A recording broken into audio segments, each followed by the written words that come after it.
After the zombie outbreak, I transmigrated into the body of a female supporting character. In my previous life, I had devoted my entire heart to the male lead, only to be pushed into a swarm of zombies by him and die a wretched death. In this life, I will live for myself with a clear mind, joining forces with the cannon fodder male supporting character to survive until the end. News of the zombie tide breaking out spread across the country like wildfire. City A fell completely within a single day. The sounds of gnawing and crying crawled through the airwaves into every electronic device still in operation. The city streets instantly turned into a chaotic mess. People, like a swarm of bees whose hive had been struck, frantically surged toward supermarkets and convenience stores, using their bodies to shove others aside, and their fists to fight for the last bag of bread or bottle of water.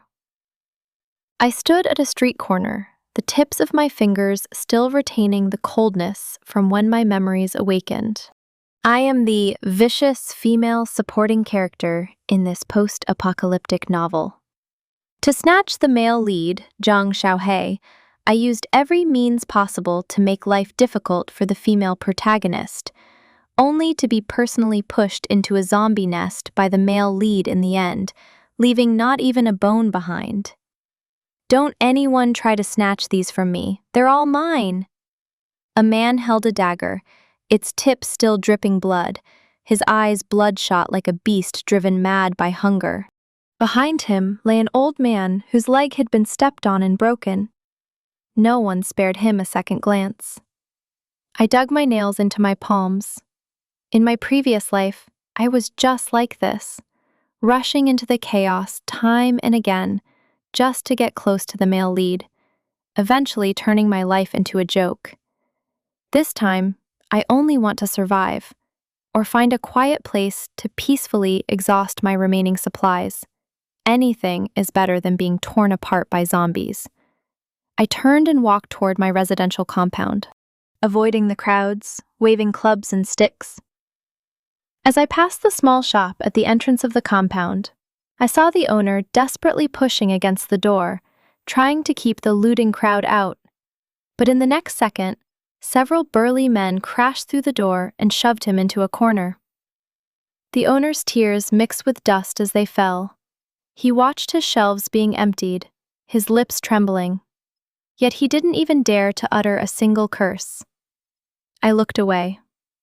In the apocalypse, the most useless thing is sympathy.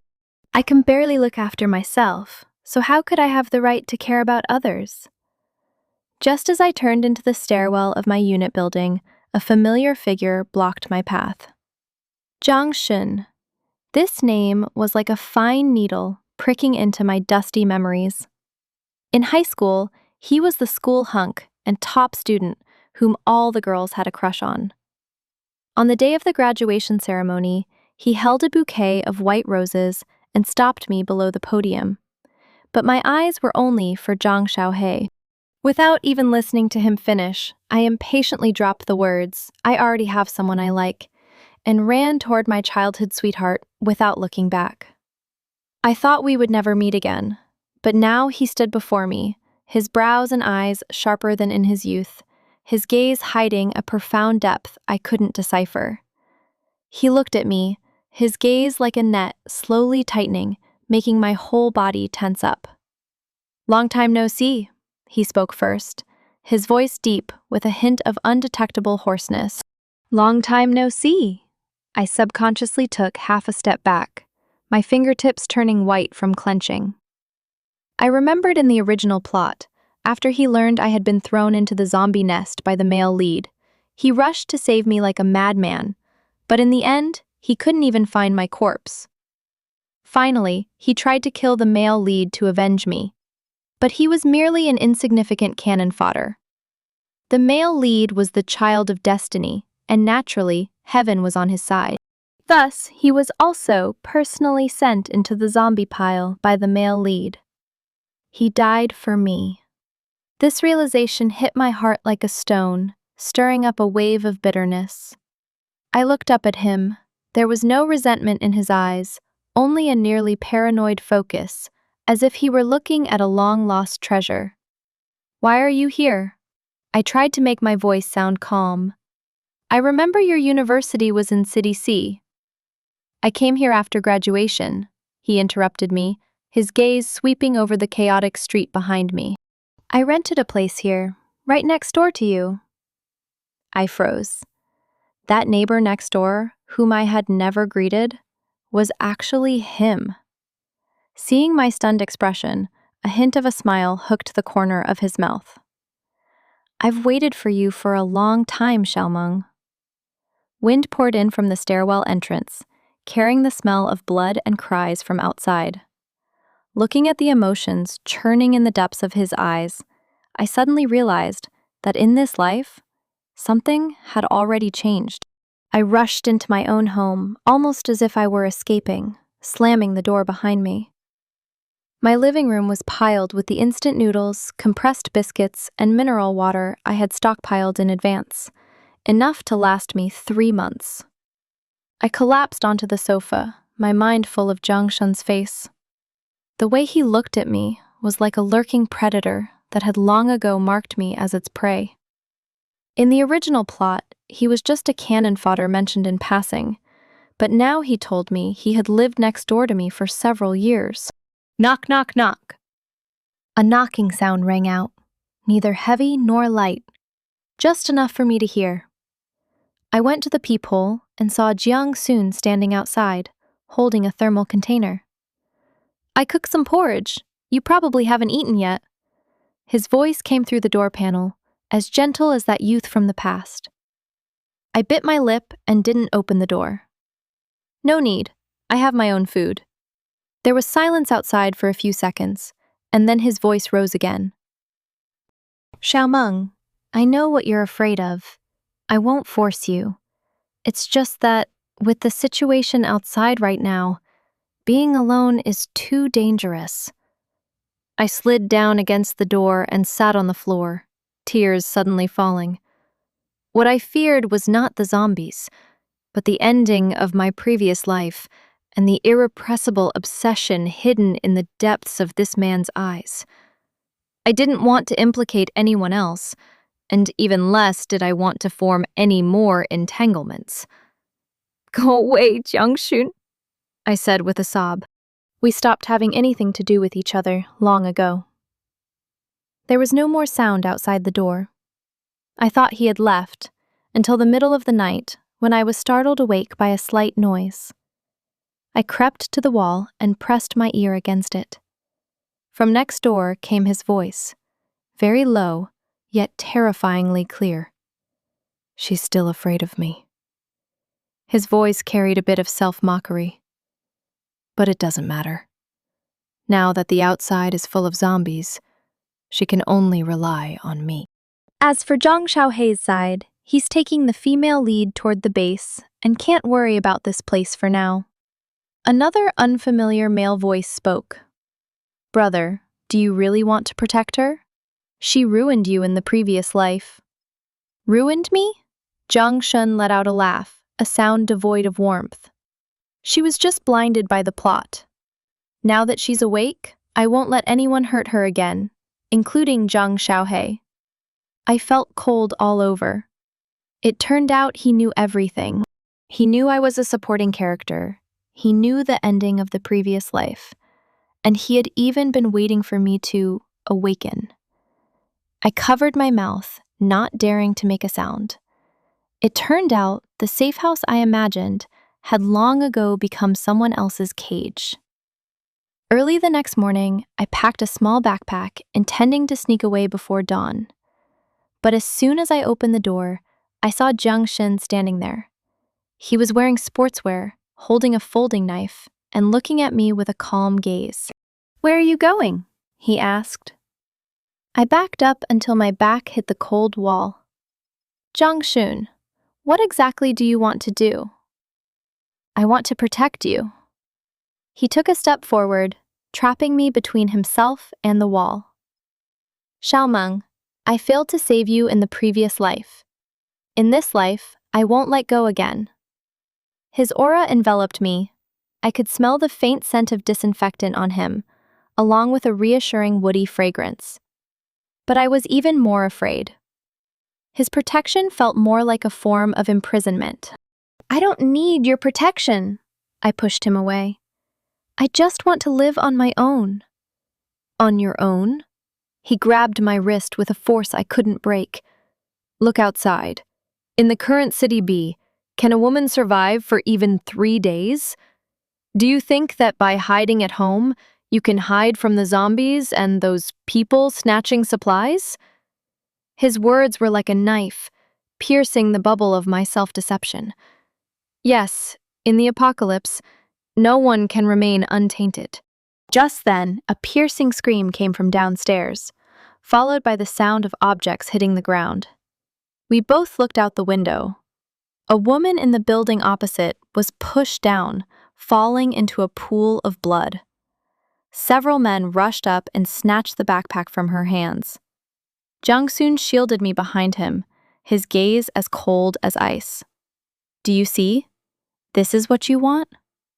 I looked at the tragic scene below, my fingers icy. I knew he was right, but I still didn't dare to believe. I was afraid this was just the beginning of another tragedy. "Give me 3 days," I said, looking at him word by word. 3 days. If you can let me see your sincerity, I'll go with you." He looked at me, the obsession in his eyes slowly receding, replaced by a trace of tenderness as he released my hand. "Fine, 3 days. I'll wait for you." During those 3 days, Jiang Xun didn't pressure me again. He simply delivered hot meals on time every day, helped me reinforce the doors and windows, and cleared the zombies from the hallway. I stood on the balcony, watching him shoulder a fire axe and skillfully slay zombies. His movements were crisp and his gaze steady. He was no longer the green youth in my memory. "Did you learn combat before?" I couldn't help but ask. He wiped the blood from his face, looked up, and smiled. "I specifically went to learn it during university to protect you." I was momentarily stunned.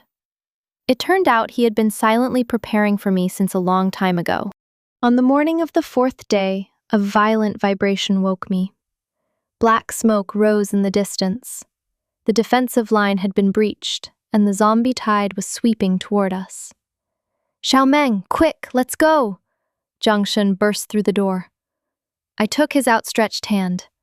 This time, I would no longer run away. The area downstairs was dense with zombies. Jiang Xun kept me behind him, swinging his axe to carve out a path. He watched over me as I rushed into the underground garage, and we drove toward the safety zone in the west. "Jiang Xun, I'm sorry about the previous life," I said softly. "It's all in the past. We will survive together." Halfway there, the highway was blocked.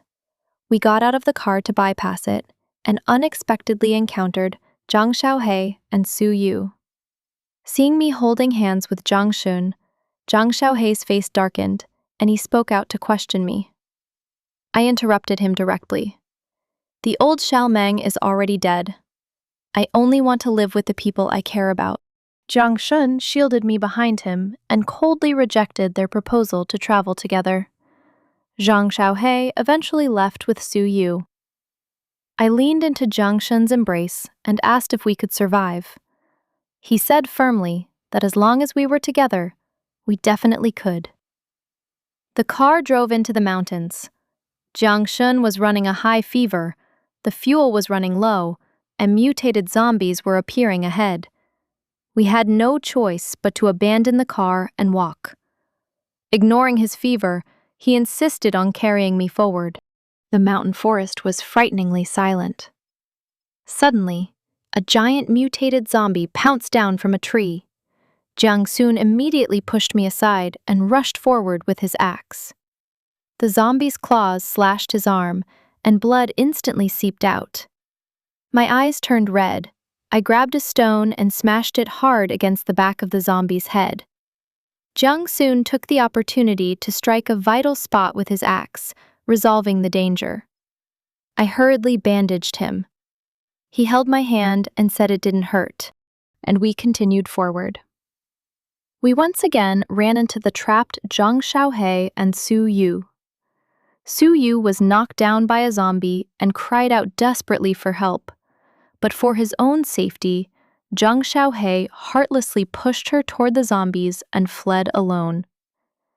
Su Yu's tragic screams were drowned out by the zombies' roars.